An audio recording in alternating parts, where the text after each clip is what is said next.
¿Alguna vez te has preguntado qué secretos guarda una persona que parece ordinaria a simple vista?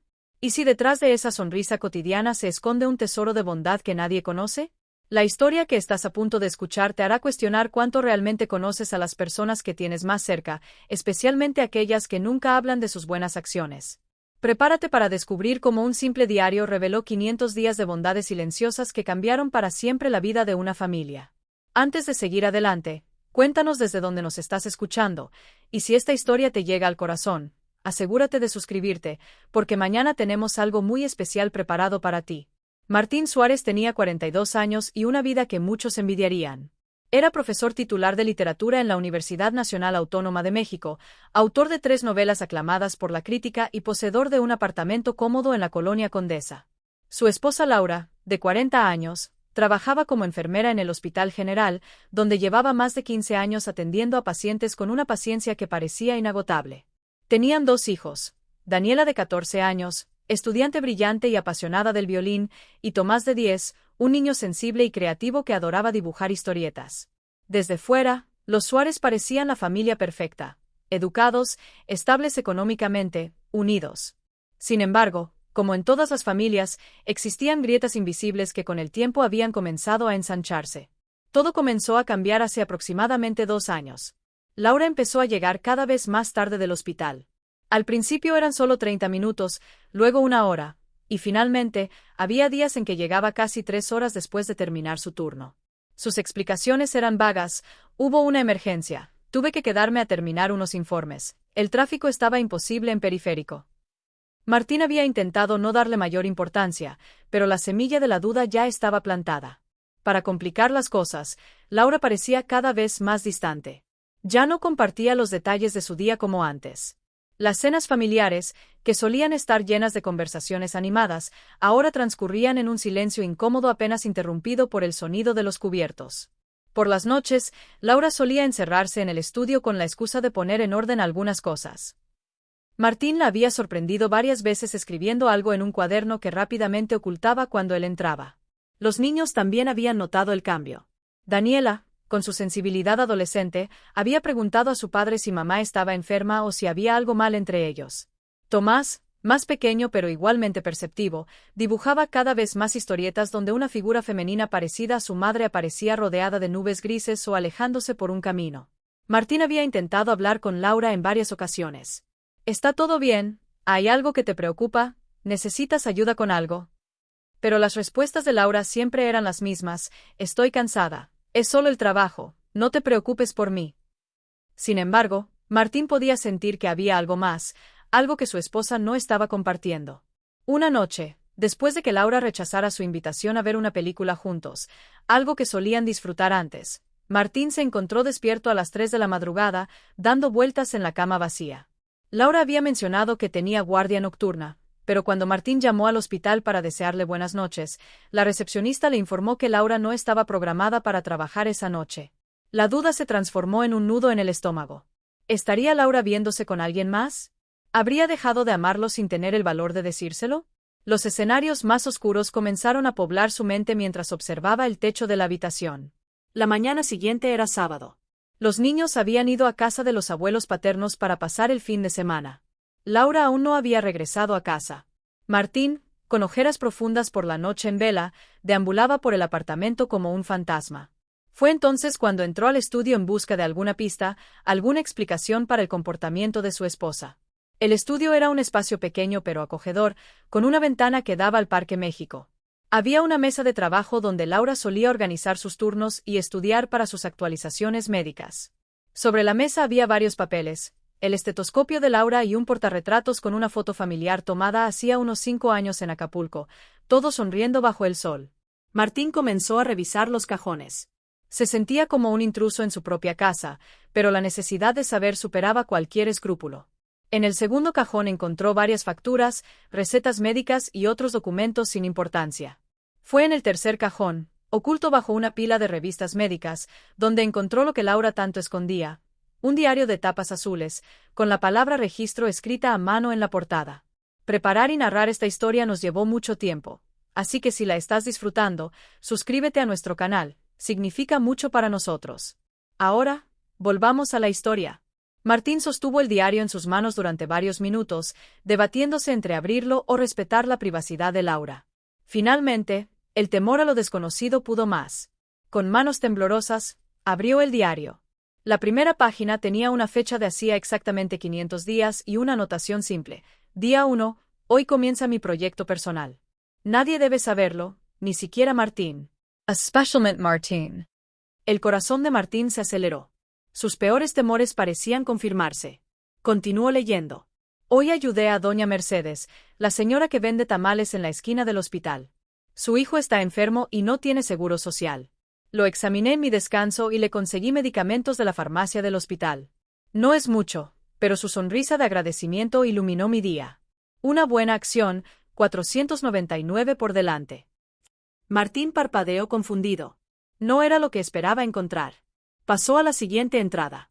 Día 2, visité a Jorge, el paciente de cáncer del tercer piso que no tiene familia. Me quedé 2 horas después de mi turno leyéndole poemas de García Lorca. Dice que le recuerdan a su juventud en España. Sus ojos brillaban mientras escuchaba. 2 buenas acciones, 498 por delante. Intrigado, Martín continuó leyendo.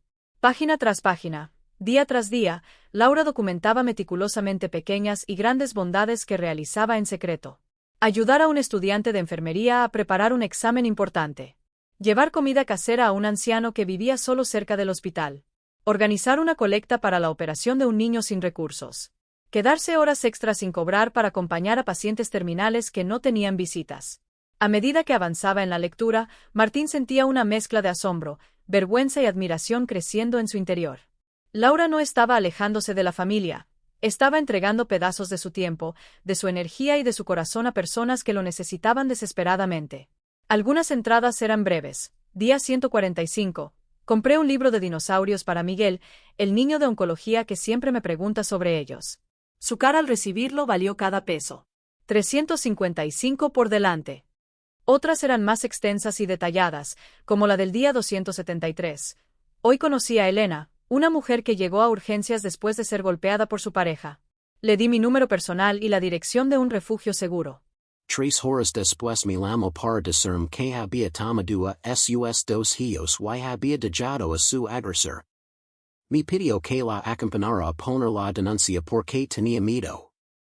Llegué tarde a casa, pero valió la pena. Martín preguntó, como siempre, pero no puedo contarlo. Esto es entre Elena y yo. 227 por delante. Martín recordaba perfectamente ese día. Laura había llegado casi a medianoche, exhausta, con una expresión que no supo interpretar. Él había estado molesto, imaginando escenarios que ahora le parecían ridículos y egoístas. Mientras más leía, más comprendía Martín que el proyecto personal de Laura era un compromiso autoimpuesto, 500 días de bondades deliberadas, realizadas en silencio, sin buscar reconocimiento en gratitud. Acciones que robaban tiempo a su familia pero que, literalmente, estaban salvando vidas y cambiando destinos. En algunas páginas había fotografías, un dibujo infantil de una enfermera con alas, una nota de agradecimiento escrita con caligrafía temblorosa, un recorte de periódico sobre una campaña de donación de sangre que Laura había organizado anónimamente en el hospital. Martín llegó a la entrada del día anterior, la número 499, mañana se cumplen los 500 días. No sé si he cambiado el mundo, pero sé que he cambiado mundos individuals, uno a uno. He mentido a Martín sobre guardias nocturnas que no existen, he legado tarde cenas importantes, me he perdido recitals de Daniela y partidos de fútbol de Tomás. La culpa me creó a veces, pero luego recuerdo los rostros de agradecimiento, las lágrimas de alivio, las sonrisas recuperadas, y sigo adelante. Mañana, para mi acción final, hará algo especial. Las manos de Martín temblaban mientras cerraba el diario. Lágrimas silenciosas corrían por sus mejillas. Durante meses había sospechado lo peor de la mujer que amaba, mientras ella, en silencio, estaba convirtiendo el mundo en un lugar mejor, un acto de bondad a la vez. Se sentia avergonzado por sus dudas, por su falta de fe, pero también inmensamente orgulloso. La mujer con la que compartía su vida era una heroína anónima, una de esas personas excepcionales que hacen el bien sin esperar nada a cambio, ni siquiera reconocimiento. Martín estaba tan absorto en sus pensamientos que no escuchó la puerta del apartamento abrirse. Solo cuando sintió una presencia en el umbral del estudio levantó la mirada.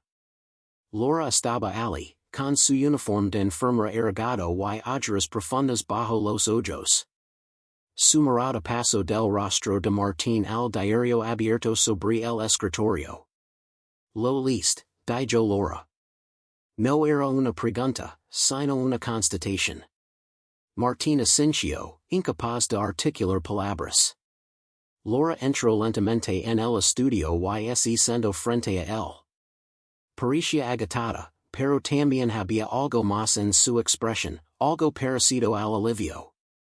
No sabía cómo decírtelo, comenzó Laura, su voz apenas un susurro. Hace 500 días, perdimos a una paciente, una niña de la edad de Tomás.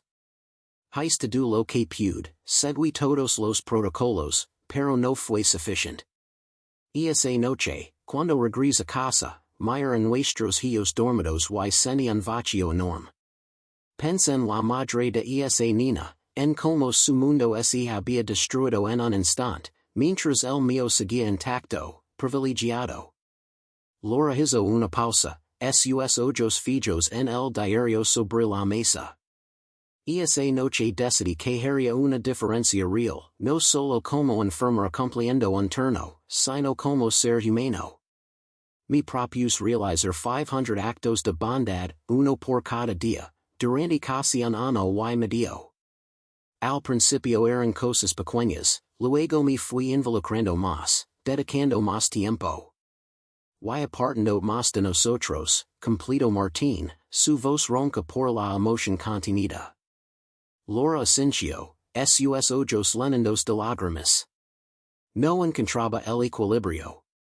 Cuanto más me involucraba con personas que sufrían, más culpable me sentía por el tiempo que les robaba a ustedes. Pero también, cuanto más tiempo pasaba con ustedes, en nuestra burbuja de felicidad y privilegio, más culpable me sentía por no estar ayudando a quienes realmente me necesitaban. Era un círculo vicioso de culpa permanente. Martín extendió su mano sobre la mesa y tomó la de Laura, notando por primera vez colosidades que antes no estaban allí. ¿Por qué no me lo contaste? Podríamos haberlo hecho juntos. Podría haber ayudado, haber apoyado. Laura sonrió tristemente. Al principio, quería que fuera algo personal, un compromiso solo mío. Luego, cuando las cosas se complicaron y empieza a sentar más, no sabía cómo explicártelo sin que pareciera una locura. Y finalmente, tenía miedo. ¿Miedo de qué? Preguntó Martín, apretando suavemente su mano. Miedo de que me pidieras elegir. Entre mi familia y todas esas personas que han llegado a depender de mí. No podría haber hecho esa elección, Martín. Los amo a ustedes más que a nada en el mundo, pero esas personas, también las amo, a su manera. Martín sintió una punzada de dolor, pero también un orgullo inmenso. La mujer que había elegido como compañera de vida tenía un corazón tan grande que no cabía dentro de los confines de su pequeña familia. Laura, dijo finalmente Martín, no tienes que elegir. No voy a pedir que abandones lo que claramente te apasiona y da sentido a tu vida. Pero tampoco tienes que hacerlo sola. Podemos encontrar un equilibrio, podemos involucrarnos como familia. Daniela y Tomás también pueden aprender el valor de ayudar a otros. Laura lo miró incrédula, como si esperara una reacción completamente diferente. ¿No estás enfadado? ¿No te sientes traicionado? Martín negó con la cabeza. Me sentí así antes de leer tu diario, cuando imaginaba escenarios terribles. Ahora solo me siento humilde ante la grandeza de tu corazón, y un poco tanto por no haber visto lo que estaba sucediendo.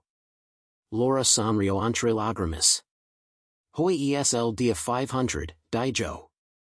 Mi último acto de bondad iba a ser finalmente comerte todo, pedir perdón por mis ausencias y, si me perdonabas, proponer que continuáramos este camino juntos, como familia. Martín se levantó y rodeó la mesa para abrazar a Laura.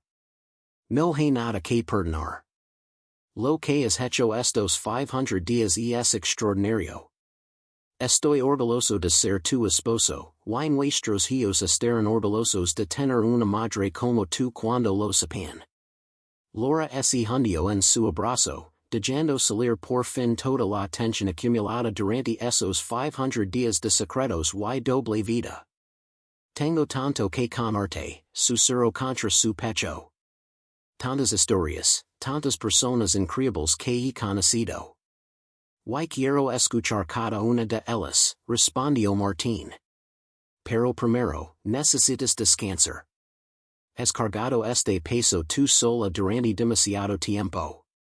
Esa noche, mientras Laura dormía profundamente por primera vez en muchos meses, Martín terminó de leer el diario completo.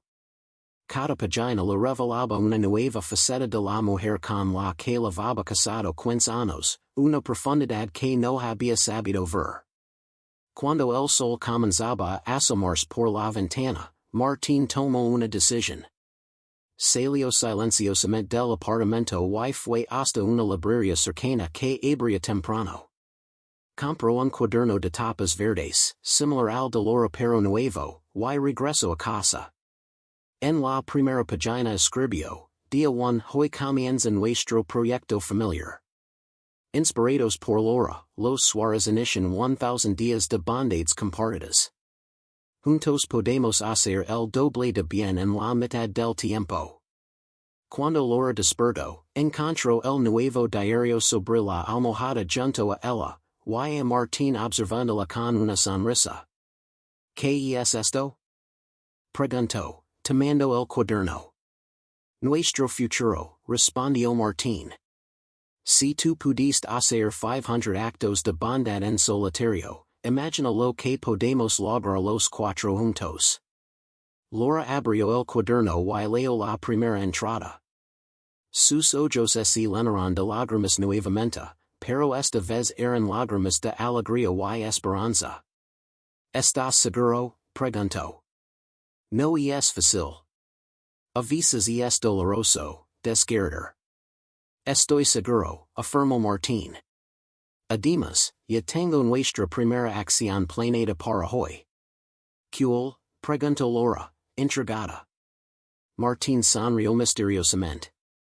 Los sabres después del desayuno. Los niños volverán en unas horas y tenemos mucho que contarles. Esa tarde, cuando los niños regresarán de casa de los abuelos, Martín y Laura los recibirán con una propuesta inusual, irían todos juntos a visitar el hospital donde trabajaba Laura. Daniela y Tomás se miraron confundidos. Normalmente su madre mantenía separados su trabajo y su vida familiar, como si fueran dos mundos que no debían mezclarse. ¿Por qué vamos al hospital, mamá? Preguntó Tomás mientras subían al auto.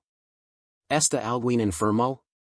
Laura intercambió una mirada cómplice con Martín antes de responder. No, cariño. Vamos a conocer a alguien especial. Una persona que me ha enseñado mucho sobre la fortaleza y la esperanza.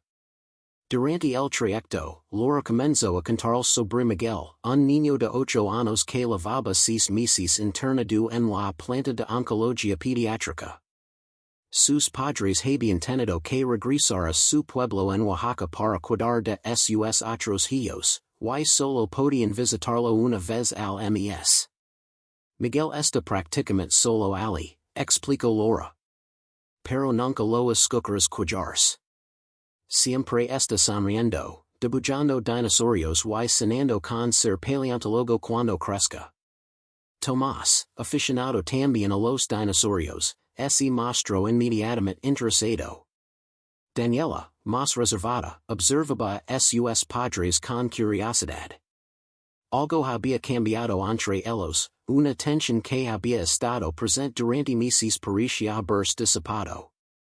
Cuando llegaron al hospital, Laura los guió a través de pasillos que conoce como la palma de su mano. En el ascensor, mientras subían a la quinta planta, continuó explicándoles, Miguel cumple años hoy. No vamos. Sus padres no pueden venir hasta la próxima semana. Pense que podríamos celebrarlo con él. Daniela frunció el seno. Pero no trajimos regalo en el pastel, mamá. Martín sonrió misteriosamente y levantó la mochila que llevaba. De hecho, si lo hicimos. Cuando entraron a la habitación 512, encontraron a un niño pequeño y delgado sentado en la cama, con un libro de dinosaurios abierto sobre las piernas. Su cabeza estaba completamente calva, evidencia del tratamiento de quimioterapia, pero sus ojos brillaban con una intensidad sorprendente cuando vio entrar a Laura. Enfermera Laura, exclamó, cerrando el libro. Viniste. Claro que vine, campeón. No podía perderme tu cumpleaños. Laura se acercó y le dio un abrazo cuidadoso, consciente de los tubos y cables conectados al niño. Y no vine sola. Te presento a mi familia, mi esposo Martín, mi hija Daniela y mi hijo Tomás. Miguel los observó con timidez al principio, pero cuando Tomás señaló el libro de dinosaurios y preguntó cuál era su favorito, el hielo se rompió inmediatamente. Pronto los dos niños estaban inmersos en una apasionada discusión sobre si el velociraptor era más impresionante que el T-Rex. Mientras tanto, Martín sacó de su mochila un pequeño pastel de chocolate que habían comprado en una panadería cercana al hospital, y Daniela, siguiendo las instrucciones de su padre, sacó su violín. Miguel, dijo Laura cuando todo estuvo listo, este es tu día especial, y queríamos celebrarlo contigo. Los ojos del niño se agrandaron al ver el pastel con nubelitas. ¿Para mí? ¿De verdad? Completamente para ti, confirmó Martín. Y tenemos música en vivo para acompañar. Daniela, que inicialmente había estado reticente, comenzó a tocar las mañanitas en su violín. Su interpretación, normalmente técnicamente perfecta pero algo mecánica, tenía ahora una calidez especial mientras observaba la expresión maravillada de Miguel. Cantaron juntos, partieron el pastel, y durante una hora mágica, la habitación de hospital se transformó en un espacio de alegría y celebración. Miguel les contó sobre su pueblo en Oaxaca, sobre los fósiles que había encontrado cerca del río, sobre cómo su maestro en el hospital lo estaba enseñando inglés para que pudiera leer libros de paleontología de verdad. Cuando fue hora de irse, Miguel abrazó a cada uno de los Suárez como si los conociera de toda la vida. Con Tomás intercambió promesas de debutar juntos dinosaurios la próxima vez. Y a Daniela le pidió timidamente si podría volver a tocar el violín para él algún día. En el auto, de regreso a casa, un silencio reflexivo envolvió a la familia. Fue Daniela quien finalmente lo rompió. Mamá, ¿por qué nunca nos habías llevado antes al hospital? Miguel es increíble. Y parecía tan feliz de vernos. Laura suspiró, mirando por la ventanilla las luces de la ciudad que comenzaban a encenderse al atardecer. Supongo que intentaba protegerlos. El hospital puede ser un lugar duro. Hay mucho dolor, mucha tristeza. Pero también hay mucha esperanza, intervino Martín, mirando brevemente a su esposa antes de volver a concentrarse en el tráfico. Y Valencia. Como la de Miguel, enfrentando cada día con una sonrisa. Es como un superhéroe, comentó Tomás desde el asiento trasero, dibujando algo en su libreta. Está luchando contra las células malas como si fueran villanos. Laura sintió que sus ojos se llenaban de lágrimas. Durante 500 días había mantenido separados sus dos mundos, convencida de que estaba protegiendo a su familia de la dureza de la realidad que ella enfrentaba diario. Pero ahora vea que, quizás, les había estado negando también la oportunidad de experimentar la profunda belleza que existe en medio del dolor, la extraordinaria humanidad que emerge cuando las personas enfrentan sus mayores desafíos. Miguel es solo uno de muchos, dijo Laura, volteándose para mirar a sus hijos. Hay tantas personas increíbles que he conocido en estos años. Personas que me han enseñado más sobre la vida que todos mis libros de medicina juntos. Cuéntanos sobre ellas, mamá, pidió Daniela, con un interés genuino que sorprendió a Laura. Su hija adolescente, normalmente tan centrada en su propio mundo, ahora la miraba con nuevos ojos, como si estuviera descubriendo una dimensión de su madre que nunca había imaginado. Y así, durante el trayecto a casa, Laura comenzó a compartir algunas de las historias que había guardado en su corazón durante tanto tiempo.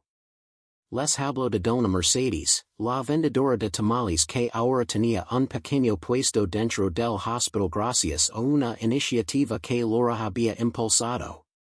De Jorge, el anciano español que había sobrevivido al cáncer contra todo pronóstico y ahora visitaba voluntariamente a otros pacientes paralelos.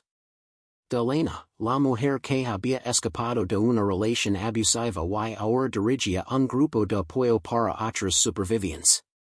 Para cuando llegaron a casa, algo había cambiado fundamentalmente en la dinámica familiar. Los niños miraban a su madre con un nuevo respeto, casi reverencial. Martín observaba a su esposa hablar con una pasión que hacía tiempo no veía en ella. Y Laura, por primera vez en muchos meses, se sentía completamente presente, sin la culpa que habitualmente la acompañaba, dividiendo su atención. Y esa noche, después de acostar a los niños, Martín y Laura se sentaron en la sala con el nuevo diario verde entre ellos. Entonces, dijo Martín, ¿cómo lo hacemos? ¿Un acto de bondad diario entre los cuatro? ¿O cada uno hace el suyo propio? Laura reflexionó un momento. Creo que deberíamos ser flexibles. Algunos días podemos hacer algo juntos, como hoy con Miguel. Otros días, cada uno puede contribuir a su manera. Lo importante es la intención, el compromiso. Martín asintió, tomando un bolígrafo. Escribimos entonces la primera entrada. Día 1, celebramos el cumpleaños de Miguel. Espera, dijo Laura, poniendo su mano sobre la de Martín. Antes de empezar, necesito que entiendas algo importante. Estos 500 días, no siempre fueron fáciles. Hubo momentos desgarradores, situaciones donde no pude hacer ninguna diferencia real, donde sentí que me estaba ahogando en el sufrimiento ajeno. Martín dejó el bolígrafo y tomó ambas manos de Laura entre las suyas. Lo imagino. Por eso no quiero que sigas haciéndolo sola. Este nuevo proyecto no se trata solo de hacer el bien a otros, se trata también de sostenernos mutuamente en el preciso. Laura sintió que un peso enorme se levantaba de sus hombres. Durante 500 días había cargado no solo con la responsabilidad de sus actos de bondad, sino también con el secreto de ellos, con la culpa de sus ausencias, con el agotamiento emocional de absorber tanto dolor ajeno sin poder compartirlo. Gracias, susurró, apoyando su cabeza en el hombro de Martín. Por entender. Por no juzgarme. Por querer ser parte de esto. Martín besó suavemente su frente. Gracias a ti por mostrarme un camino que no sabía que necesitaba recorrer. Al día siguiente, domingo, los cuatro Suárez se reunieron para su primer consejo familiar de bondad, como lo llamó Tomás. Sentados alrededor de la mesa del comedor, con el diario verde abierto, comenzaron a planificar. Propongo que hagamos un calendario, sugirió Daniela, siempre organizada. Podemos designar un día a la semana para actividades familiares, y el resto cada uno pueda hacer su propia contribución. Y podemos tener una reunión semanal para compartir lo que hicimos, añadió Tomás entusiasmado. Laura observaba a sus hijos con asombro. Lejos de ver el proyecto como una obligación, lo estaban abrazando con un entusiasmo que la conmovía profundamente. Tengo una idea para nuestro primer proyecto familiar, dijo Martín. El centro comunitario del barrio necesita voluntarios para su programa de alfabetización de adultos. Podríamos ofrecer unas horas cada domingo. Yo puedo dar clases de música a niños que no pueden pagar un profesor, propuso Daniela, sorprendiendo a todos con su iniciativa. Yo puedo hacer dibujos para los niños del hospital, ofreció Tomás. Dinosaurios para Miguel y sus amigos. Laura sentía que su corazón podría estallar de orgullo y alegría. Su familia no solo había aceptado su secreto, lo habían transformado en algo nuevo y hermoso, algo que los unía en vez de separarlos. Durante las semanas siguientes, los Suárez establecieron una nueva rutina. Los domingos por la mañana iban juntos al centro comunitario, donde Martín enseñaba a leer y escribir a trabajadores migrantes, Laura ofrecía revisiones médicas básicas, Daniela daba clases de violín a niños, y Tomás organizaba una hora de cuentos ilustrados para los más pequeños. Entre semana, cada uno realizaba sus propios actos de bondad. Martín comenzó a cuidarse después de clases para ayudar a estudiantes con dificultades. Daniela organizó un concierto benéfico en su escuela.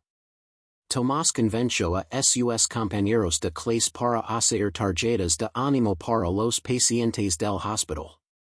Laura seguía dedicando tiempo extra a sus pacientes, pero ahora sin el peso del secreto. Cada noche, en la cena, compartían sus experiencias, celebrando los éxitos y consolándose mutuamente cuando las cosas no salían como esperaban. El cambio más notable se produjo en la propia Laura. La tensión constante que había marcado su rostro durante meses comenzó a dissiparse. Volvió a reír con frecuencia, a contar historias animadamente, a participar plenamente en la vida familiar. Inocencia que estaba dividida entre dos mundos, ahora sus mundos se habían integrado en uno solo, más rico y pleno. Un mes después de iniciar su proyecto familiar, Laura recibió una llamada inesperada del hospital. Miguel, el niño de oncología, había completado su último ciclo de quimioterapia con resultados extraordinariamente positivos. Los médicos hablaban cautelosamente de remisión. Tenemos que celebrarlo, exclamó Tomás cuando Laura compartió la noticia en la cena. Hagamos una fiesta de no más quimio para Miguel. Así fue como, al siguiente fin de semana, los Suárez organizaron una pequeña celebración en la habitación 512. Daniela trajo a dos compañeras de su orquesta juvenil, y juntas tocaron países alegres mientras Tomás y sus amigos de clase decoraban la habitación con dibujos de dinosaurios. Martín había contactado con una librería especializada y consiguió varios libros de paleontología que Miguel había estado diciendo. Lo más sorprendente ocurrió cuando Laura entró a la habitación seguida por dos personas de aspecto cansado pero con sonrisas radiantes, los padres de Miguel, que habían viajado desde Oaxaca para la ocasión. Laura había usado sus contactos en trabajo social para conseguirles transporte gratuito y alojamiento en una casa de acogida cerca del hospital. Miguel, al ver a sus padres, saltó de la cama con una energía que nadie lo había visto en meses. El abrazo entre los tres fue tan emotivo que incluso las enfermeras veteranas que pasaban por el pasillo tuvieron que sacarse lágrimas furtivas. Durante la pequeña fiesta, la madre de Miguel se acercó a Laura y, tomándola de las manos, le dijo con voz quebrada, No tenemos como agradecer todo lo que has hecho por nuestro hijo. No solo como enfermera, sino como una segunda madre para él cuando nosotros no podíamos estar. Laura miró a su familia, dispersa por la habitación, cada uno aportando algo a la celebración, Martín conversando animadamente con el padre de Miguel sobre un posible trabajo en la ciudad, Daniela enseñando al niño como sostener correctamente el violín, Tomás mostrando orgullosamente su última serie de dibujos de dinosaurios. No tienes que agradecerme, respondió Laura con sinceridad. Miguel me ha dado mucho más de lo que yo le he dado a él. Me ha enseñado a ver la vida de otra manera, a apreciar cada momento, a encontrar alegría incluso en las circunstancias más difíciles. La madre de Miguel asintió, comprendiendo perfectamente. Los niños son nuestros maestros, ¿verdad? Ellos nos muestran el camino cuando nosotros lo olvidamos. Esa noche, de regreso a casa, mientras los niños dormían agotados por el día intenso, Laura y Martín se sentaron en la cocina a tomar un té. El diario verde estaba abierto entre ellos, mostrando las entradas de su primer mes de proyecto familiar.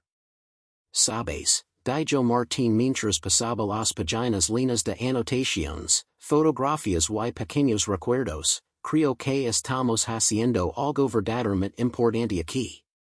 No solo por las personas que ayudamos, sino por nosotros mismos, por lo que estamos aprendiendo. Laura asintió, revolviendo pensativamente su té. Miguel no supo cómo explicar que cada actividad que antes disfrutaba ahora le provocaba un dolor agudo al recordarla a su madre. Mi mamá también murió, dijo Sara, sorprendiéndolo con su franqueza. A veces me pongo triste cuando hago cosas que hacíamos juntas, como nadar.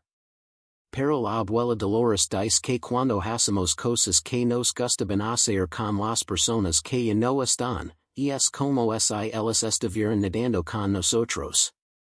Miguel miró a la niña, impactado por la sabiduría contenida en esas palabras simples. ¿De verdad crees eso? Sara asintió con seriedad. Cuando nado y siento el agua fría, me acuerdo de cómo mi mamá siempre gritaba al entrar porque decía que estaba helada. Y me río, porque es un recuerdo divertido. Y es como si ella estuviera allí, riéndose conmigo. Miguel reflexionó sobre esas palabras y, después de un momento, se quitó la camiseta y se lanzó a la piscina junto a su padre y los otros niños. El agua estaba fría, y pensó en cómo Lucía siempre entraba poco a poco, cayéndose dramáticamente del frío mientras él y Antonio se burlaban de ella. Y por primera vez, ese recuerdo no le trajo solo dolor, sino también una sonrisa. Esa noche, Dolores organizó una cena en la terraza con vistas al mar. Todos ayudaron, los adultos preparando la comida, los niños poniendo la mesa y decorando con flores del jardín. La mesa grande, que había permanecido plegada en un rincón durante años porque 3 personas no la necesitaban, ahora estaba extendida en toda su longitud para acomodar a la familia extendida de Dolores y a sus anfitriones.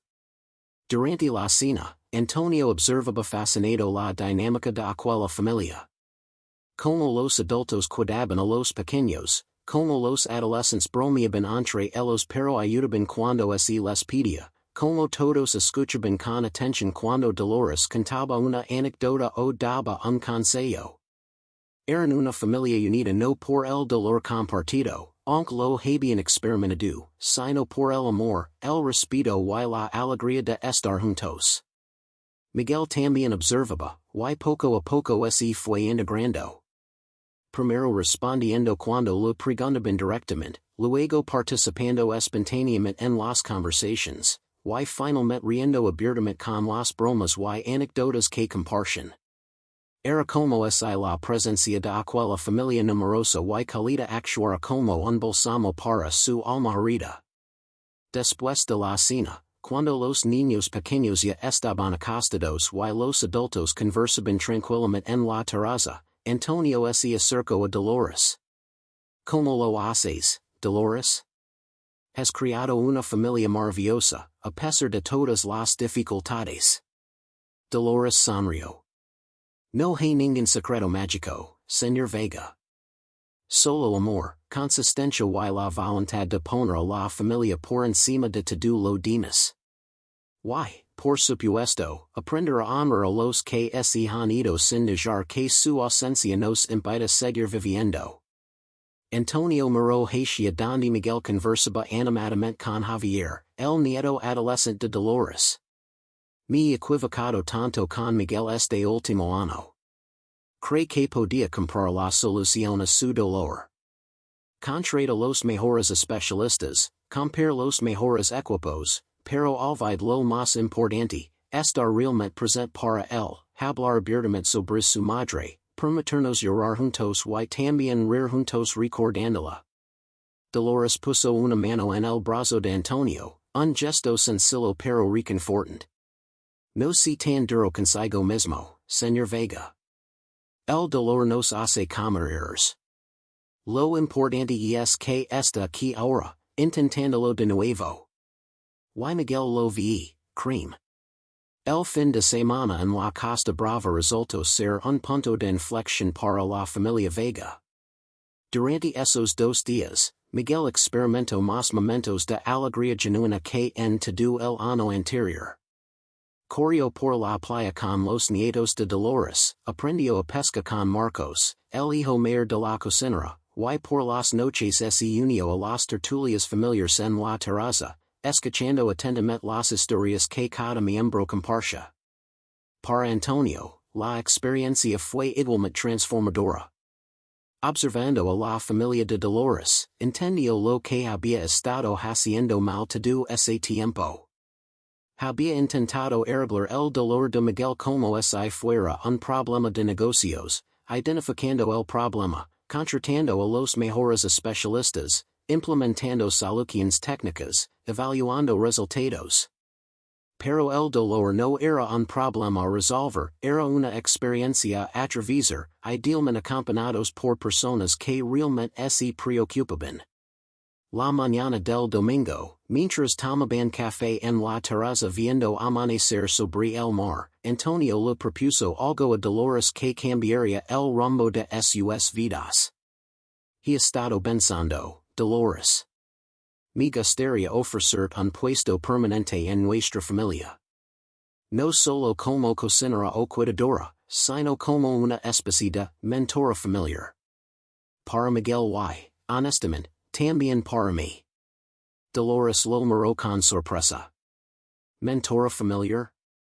No creo que exista ese puesto, señor Vega. Antonio sonrió. Pues lo inventaremos. Mira, llevo un año gastando fortunas en especialistas que no han conseguido lo que tú has logrado en un par de días. No quiero volver a la dinámica anterior. Quiero que sigamos conectando como familia, honrando la memoria de Lucía, cocinando juntos, creando nuevas tradiciones. Y creo que tú eres la persona indicada para guiarnos en ese preciso. Lo ofreció entonces un salario que quintuplicaba lo que Dolores ganaba actualmente, con beneficios adicionales como un coche con chofer a su disposición, atención médica privada extensiva a toda su familia, y un apartamento cerca de la mansión para que pudiera estar cerca pero manteniendo su independencia. Dolores estaba abrumada. Es muy generoso, señor Vega, pero no sé si, piénsalo, la interrumpió Antonio. No necesito una respuesta inmediata. Pero quiero que sepas que hay un lugar para ti en nuestra familia, si lo dices. La respuesta llegó esa misma tarde, cuando todos preparaban las maletas para regresar a Madrid. Dolores se acercó a Antonio mientras este contemplaba el mar desde la terraza. He hablado con mis hijos, dijo. Están de acuerdo en que es una oportunidad que no debería rechazar. Pero tengo una condición. Lo que sí, respondió Antonio inmediatamente. No quiero ser tratada como una empleada más, alguna quien se le paga para que resuelva los problemas emocionales de la familia y luego se mantenga al margen. Si voy a formar parte de esto, quiero que sea como una verdadera relación familiar, honesta, recíproca, donde todos aprendemos de todos. Antonio extendió la mano.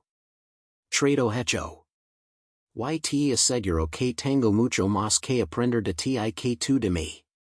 Al regresar a Madrid, los cambios comenzarán a implementarse de inmediato. Lo primero que hicieron fue recuperar las fotografías de Lucía que habían sido retiradas de las áreas comunes de la casa. Antonio y Miguel pasaron una tarde entera revisando álbums, seleccionando las imágenes que más alegrías les traían, y colocándolas de nuevo en lugares visibles de la mansión. No como recuerdos dolorosos de lo que habían perdido, sino como celebrations de lo que habían tenido y, en cierto modo, seguían teniendo a través de la memoria. La cocina de la mansión, que antes era un espacio aséptico y frío dominado por electrodomésticos de diseño que nadie usaba realmente, se convirtió en el corazón de la casa. Dolores enseñó a Antonio y Miguel recetas sencillas pero deliciosas, platos reconfortantes que no requieren ingredientes exóticos ni técnicas complicadas, solo paciencia y cariño. Miguel comenzó a mostrar un interés genuino en la cocina. Descubrió que preparar los platos favoritos de su madre era una forma de mantenerla presente, de conectar con ella a través de los aromas y sabores que ella tanto había disfrutado. Antonio, por su parte, descubrió un talento inesperado para la repostería. Resultó que el empresario, tan meticuloso y perfeccionista en su trabajo, aplicaba esas mismas cualidades para seguir recetas de pasteles y galletas con precisión científica.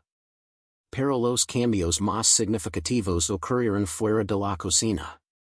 Antonio reestructuró su horario laboral, delegando responsabilidades y reduciendo su jornada para poder estar en casa a las 6 de la tarde. Establecieron una nueva tradición, cada noche, después de la cena, se sentaban en el salón y compartían un momento del día que les hubiera traído alegría, por pequeño que fuera. Al principio, a Antonio le costaba encontrar esos momentos, estaba tan acostumbrado a centrarse en problemas y soluciones que había olvidado cómo apreciar las pequeñas alegrías cotidianas. Pero con la práctica, comenzó a prestar más atención, a estar más presente en cada interacción, cada conversación, cada experiencia. Miguel también experimentó una transformación gradual pero constante. Con el apoyo de Dolores, volvió al colegio, primero solo unas horas al día, luego jornadas completas. Su apetito mejoró, y con ello su aspecto físico. Las mejillas hundidas se relanaron, el tono grisáceo de su piel diario pasó a un color más saludable, y las ojeras que habían preocupado tanto a Antonio comenzaron a desaparecer. Un mes después de aquella reveladora visita a la Costa Brava, Miguel pidió retomar sus clases de piano. El instrumento, que había permanecido cerrado y cubierto con una funda desde la muerte de Lucía, volvió a llenar la casa con música. Miguel comenzó practicando los países favoritos de su madre, luego exploró nuevas melodías. A veces, cuando tocaba las canciones que Lucía amaba, lloraba silenciosamente. Otras veces sonría con los recuerdos que la música evocaba. Pero lo importante era que estaba permitiendo sentir, procesar su dolor en lugar de reprimirlo. Los fines de semana adquirieron una nueva dinámica. A veces, la familia al completo de Dolores se reunía en la mansión para almuerzos que duraban horas, llenos de conversations, risas y ocasionales discusiones acaloradas pero siempre respetuosas. Otras veces, Antonio, Miguel y Dolores visitaban a los hijos de esta en sus respectivas casas, compartiendo comidas sencillas en espacios modestos pero rebosantes de calor humano. En esas visitas, Antonio descubrió un mundo que apenas conocía, como vive la mayoría de las personas, con recursos limitados pero frecuentemente con más alegría y conexión humana que la que él había experimentado en años rodeado de lujos. Gradualmente, esas experiencias comenzaron a influir en su visión empresarial. Antonio había construido su imperio centrándose exclusivamente en el segmento de lujo, hoteles de 5 estrellas, desarrollos inmobiliarios para la elite, restaurantes exclusivos. Pero ahora empezaba a preguntarse si no había un mercado desatendido, personas como la familia de Dolores, trabajadoras, responsables, que merecen productos y servicios de calidad a precios asequibles. Durante una cena familiar, compartió estas reflexiones con Dolores y Miguel. Estaba pensando en diversificar nuestros negocios, quizás crear una línea de hoteles familiares, acogedores pero asequibles. Lugares donde familias como la tuya, Dolores, pueden disfrutar de vacaciones dignas sin gastar una fortuna. Dolores asintió pensativa. Sería maravilloso. Mis hijos nunca han podido permitirse unas vacaciones en un buen hotel. Siempre hemos alquilado apartamentos sencillos o nos hemos quedado en casas de familiares.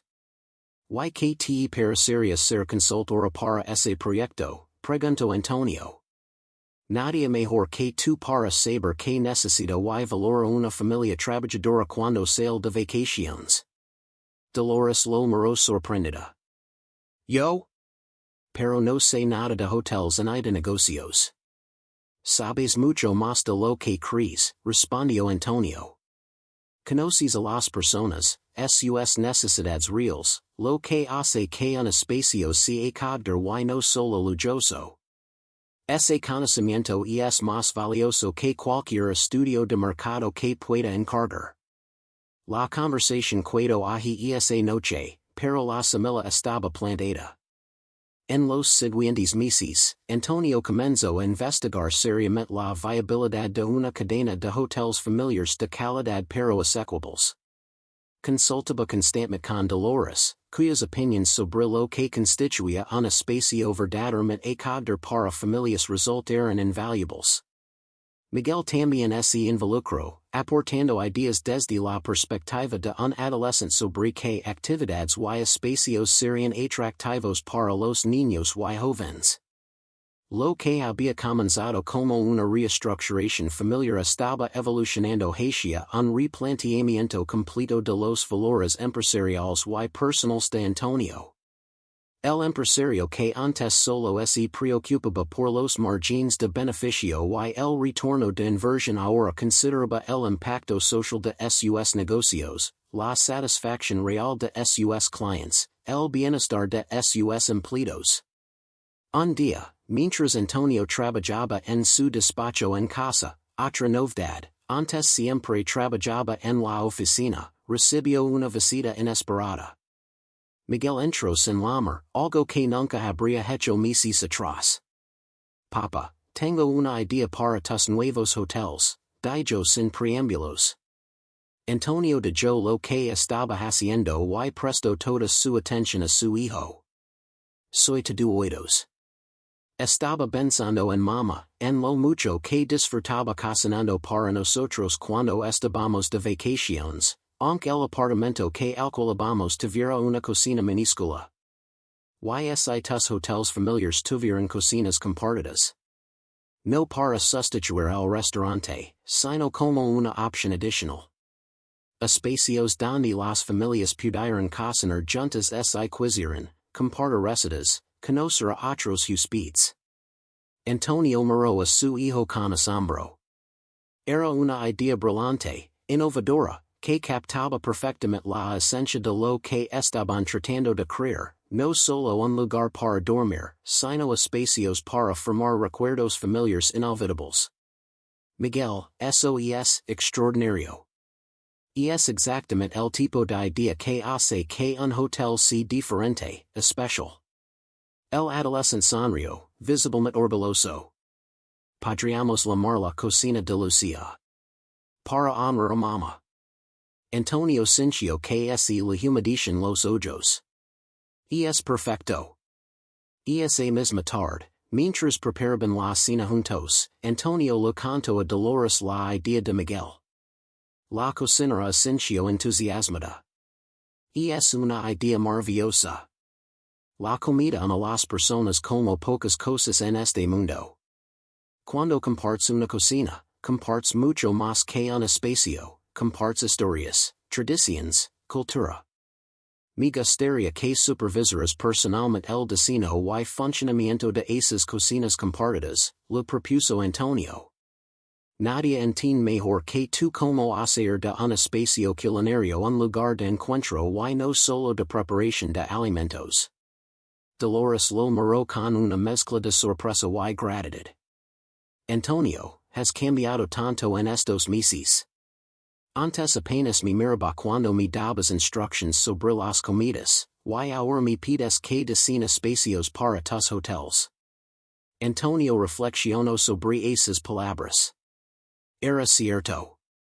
Había pasado la mayor parte de su vida adulta mirando por encima del hombro a personas como Dolores, trabajadores, personas sin títulos universitarios o posiciones de prestigio, a quienes consideraba simples ejecutores de tareas, no poseedores de conocimiento o sabiduría valiosa.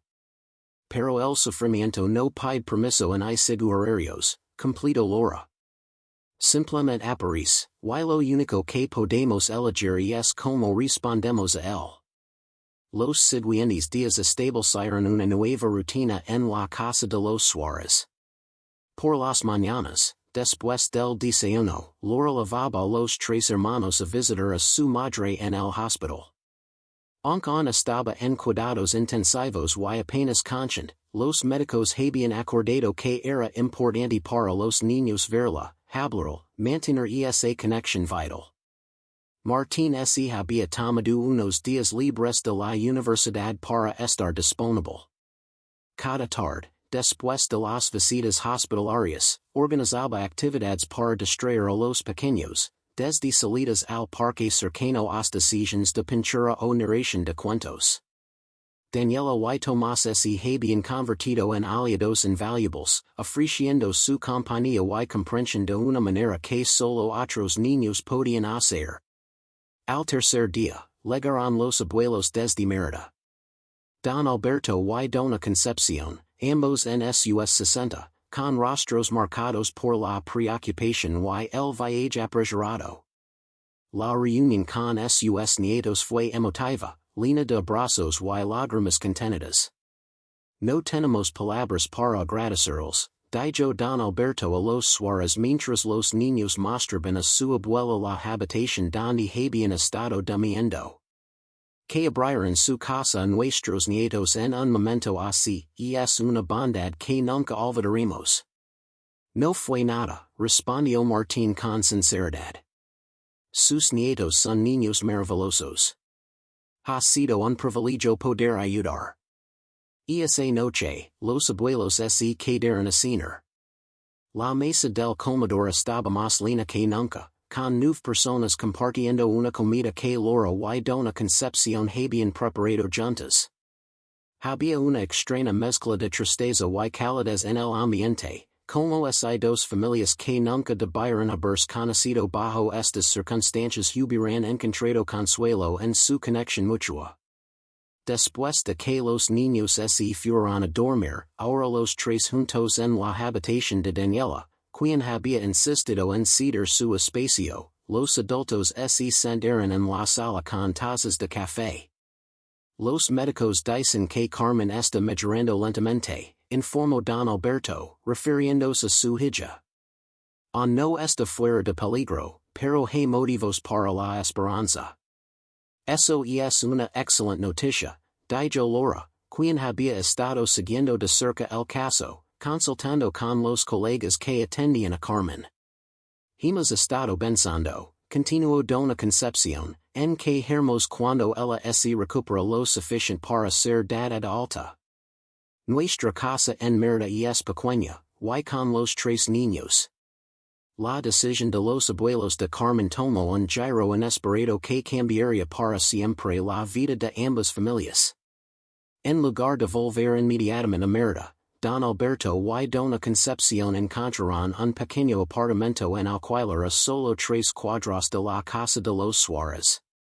Con la ayuda de Martín, que conoce a varios propietarios en el vecindario gracias a sus años como residente, lograron un contrato de 6 meses renovable, justo el tiempo estimado para la recuperación inicial de Carmen. Pensemos que es lo mejor para los niños, explicó Don Alberto mientras firmaba el contrato una semana después del accidente. Han sufrido demasiados cambios traumáticos. Al hallarlos ahora de la ciudad donde han crecido, de sus escuelas, de sus amigos, sería otra perdida más. Laura, que había escuchado la conversación mientras preparaba café en la cocina, se acercó con las tazas humeantes. Es una decisión muy sabia. Los niños necesitan toda la estabilidad que podemos ofrecerles. Y ustedes han sido una parte fundamental de esa estabilidad, añadió Dona Concepción, aceptando agradecida el café. Rodrigo preguntó anoche si todavía podría venir a visitar a Tomás después de que nos mudimos. Parece que han formado un vínculo especial. Martín sonrió, recordando como, en apenas una semana, los dos niños habían pasado de la cautela inicial a una amistad que parecía destinada a perdurar. Nuestra puerta siempre estará abierta para ellos. De hecho, teníamos una propuesta que hacerles. Laura se sentó junto a su esposo, apoyando silenciosamente lo que estaba por venir. Tomás y Daniela tienen actividades extraescolares 3 tardes a la semana, continuó Martín. Y Laura y yo trabajamos. Pero podríamos organizarnos para que los niños vengan aquí después de la escuela, al menos hasta que ustedes regresen del hospital. Sería más fácil que contratar a algún desconocido para cuidarlos. Los abuelos intercambiaron una mirada de sorpresa y gratitud. Eso sería, no sabemos cómo agradecerles, dijo Don Alberto, visiblemente emocionado. No necesitan agradecernos, respondió Laura con sencillez. Es lo que hacen las personas que se preocupan unas por otras. Esa misma tarde, mientras los niños jugaban en el patio trasero bajo la vigilancia de Daniela, los adultos discutieron los detalles logísticos de este nuevo arreglo.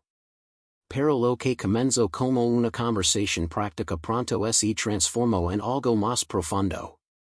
Saben, dijo Dona Concepción mientras observaba a sus nietos a través de la ventana. Cuando recibimos esa llamada sobre el accidente, sentí que el mundo se derrumbaba. Perder nuestro yerno, casi perder nuestra hija, era demasiado. Durante el viaje a la Ciudad de México, no dejaba de preguntarme cómo podríamos manjar todo esto solos, a nuestra edad, en una ciudad que apenas conocimos. Don Alberto tomó la mano de su esposa antes de continuar. Y entonces los encontramos ustedes. Una familia completa que abrió su casa y su corazón sin dudarlo. No era solo un techo lo que ofrecieron a nuestros nietos, era comprensión, cariño, un espacio seguro para procesar su dolor. A veces las peores tragedias revelan la mejor cara de la humanidad, reflexionó Martín. Nos recuerdan que, en esencia, todos somos parte de una gran familia. Laura, que había estado escuchando en silencio, añadió, saben, hace unos meses comenzamos un proyecto familiar. Nos propusimos realizar 1000 actos de bondad, documentándolos en este diario. Señaló el cuaderno verde que descansaba sobre la mesa de la sala. Pero lo que hemos aprendido es que los actos de bondad más significativos no son los que planeamos cuidadosamente, sino los que surgen naturalmente cuando nos permitimos estar presentes ante el sufrimiento ajeno. Dona Concepción asintió, comprendiendo profundamente. En nuestro pueblo hay un dicho, la mano que ayuda hoy será ayudada mañana. La vida tiene una forma curiosa de crear círculos de bondad. Es exactamente así, coincidió Laura. Hace un tiempo, yo realizaba actos de bondad en secreto, como una misión personal. Pero ahora entiendo que la verdadera magia ocurre cuando compartimos esa misión, cuando creamos comunidades de apoyo. Mientras conversaban, el sol comenzaba a ponerse, banando la sala en una luz dorada que parecía saber la importancia del momento. A través de la ventana, podían ver a los 5 niños llegando ahora a la pelota, sus risas ocasionales legando como recordatorios de que incluso en medio del dolor, la vida continua, la alegría encuentra su camino. Tengo una idea, dijo repentinamente Martín, enderezándose en su asiento. El centro comunitario donde colaboramos los domingos está buscando ampliar sus programas. Tienen espacio pero les faltan voluntarios. Don Alberto, mencionó que usted fue maestro de matemáticas durante 40 años, ¿verdad?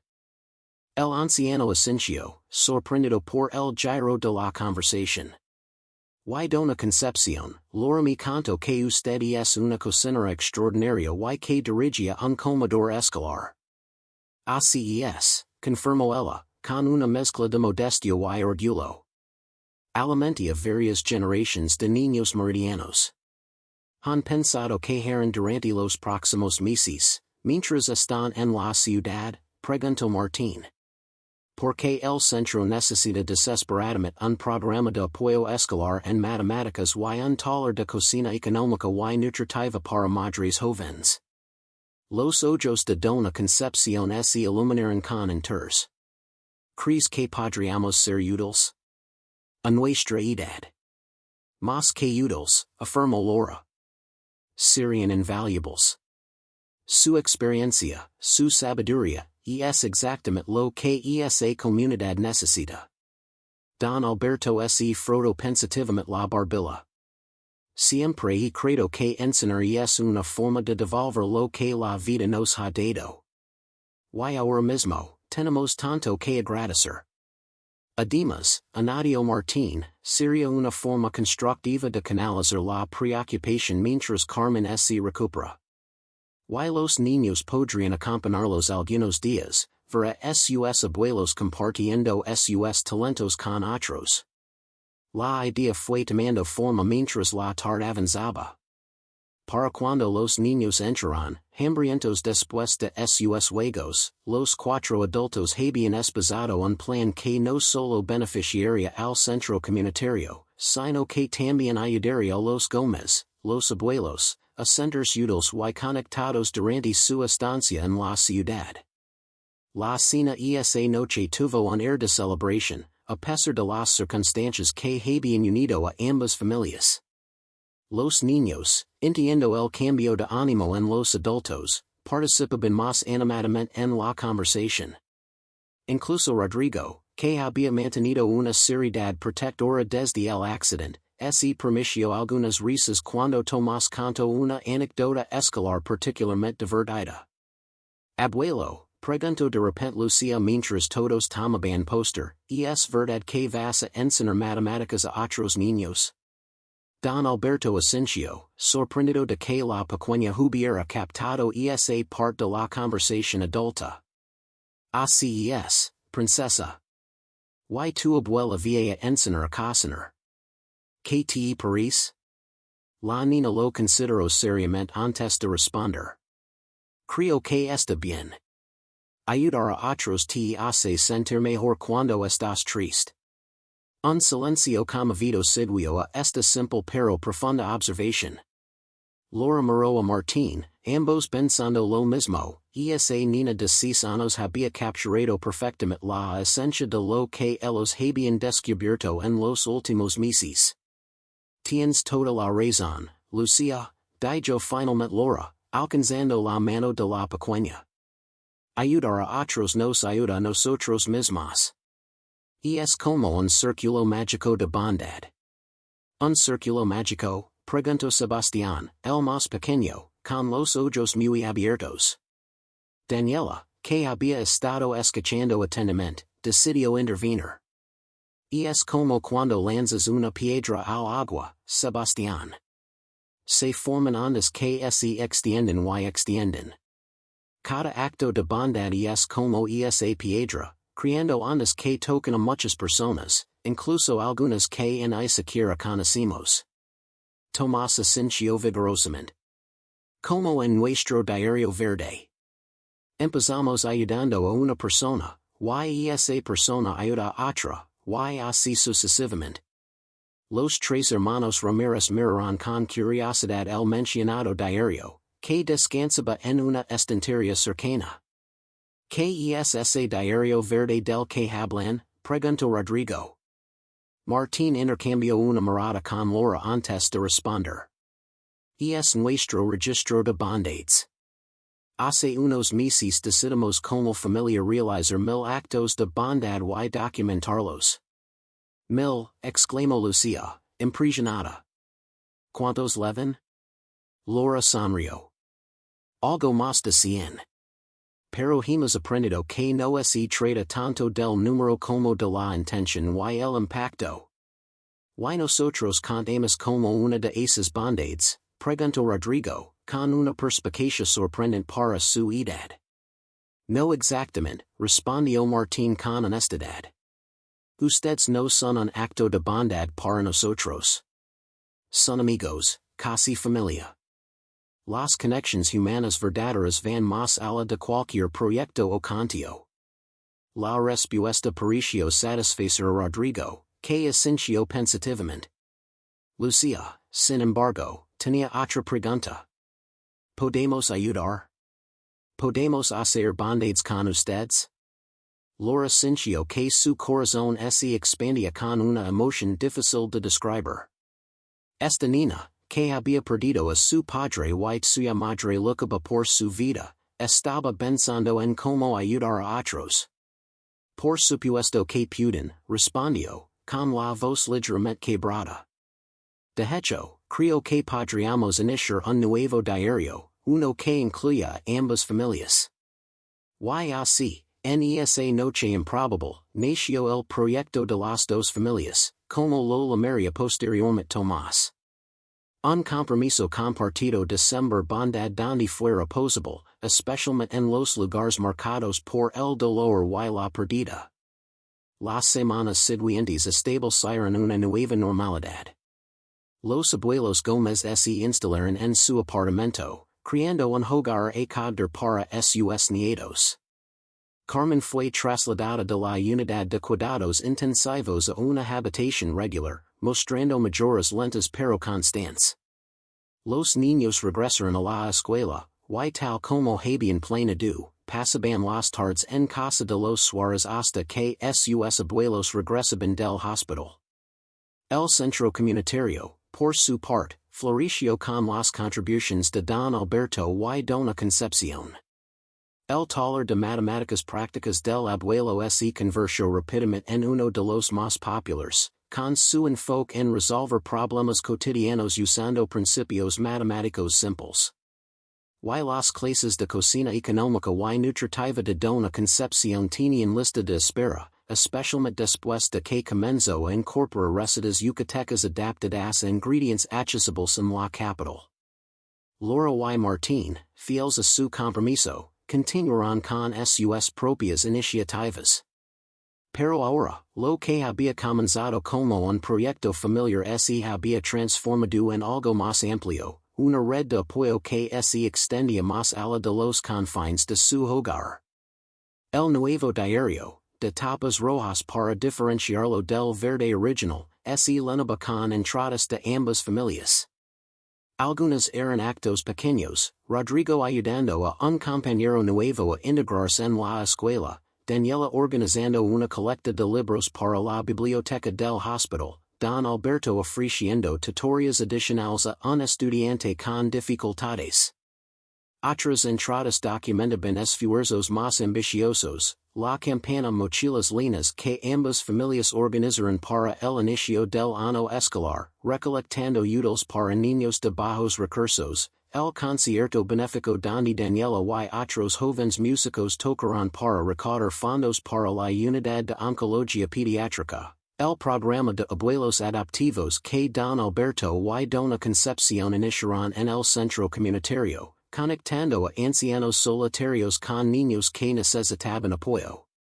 Académico. 3 meses después del accidente, Carmen estaba lo suficientemente recuperada para recibir el alta hospitalaria. Aunque aún necesitaba terapia física intensiva y seguiría usando una silla de ruedas durante algún tiempo, los médicos estaban optimistas sobre su recuperación a largo plazo. La tarde en que Carmen finalmente regresó al apartamento fue emotiva para todos. Los niños habían decorado cada rincón con dibujos y mensajes de bienvenida. Los Suárez habían preparado una comida especial, y varios vecinos que habían conocido la historia se acercaron con pequeños regalos y ofrecimientos de ayuda. Es abrumador, dijo Carmen a Laura mientras observaban a los niños jugar en la pequeña sala. Todo este apoyo, todo este cariño, jamás imaginé que una tragedia pudiera traer tanta bondad en nuestras vidas. Laura apretó suavemente la mano de Carmen. Durante los meses de hospitalización habían desarrollado una amistad profunda, basada en conversaciones sinceras durante las visitas de Laura. La bondad siempre está ahí, respondió Laura. A veces necesitamos circunstancias extremas para verla, para permitir que florezca. Carmen asintió, sus ojos fijos en sus 3 hijos. ¿Sabes? Cuando estaba en cuidados intensivos, apenas consciente, podía escuchar las voces de los niños cuando venían a visitarme. No entendía las palabras, pero sentía su presencia. Y había algo diferente en ellos. Especialmente en Rodrigo. Parecía más ligero, de alguna manera. Creo que encontró un espacio seguro para ser niño de nuevo, reflexionó Laura. Con todo lo que pasó, estaba tratando de ser el hombre de la familia, de cargar con una responsabilidad demasiado pesada para sus hombres.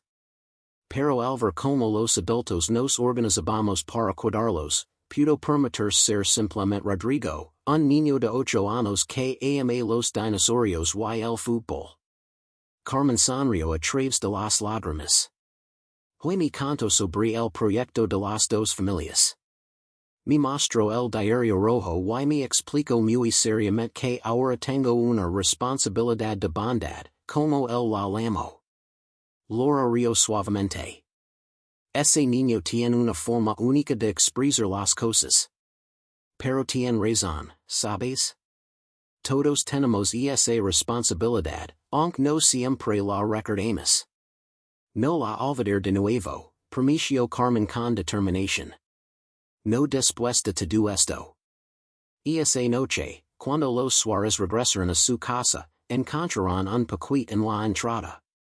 Era una caja pequeña envuelta en papel simple, con una nota junta.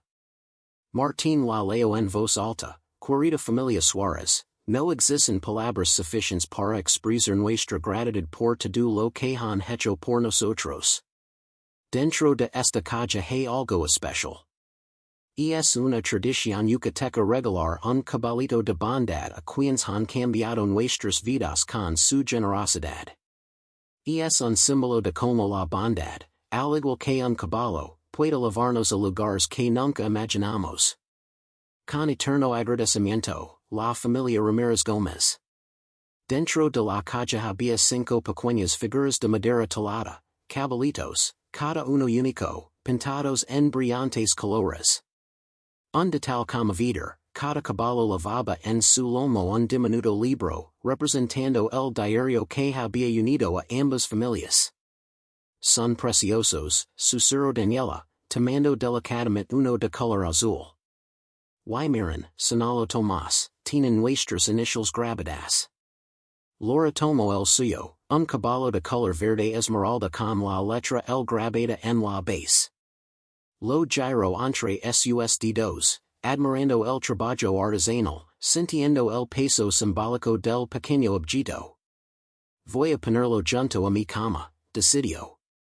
Como recordatorio diario. ¿Recordatorio de qué, mamá? Preguntó Tomás. Laura moró a su familia, reunida en círculo alrededor de estos pequeños tesoros, y sintió una claridad que había estado buscando durante mucho tiempo. De que la verdadera bondad no es algo que hacemos ocasionalmente, como quien marca tareas en una lista. Es una forma de vida, una manera de ver el mundo y de relacionarnos con él. No se trata de contar actos y de leer diarios.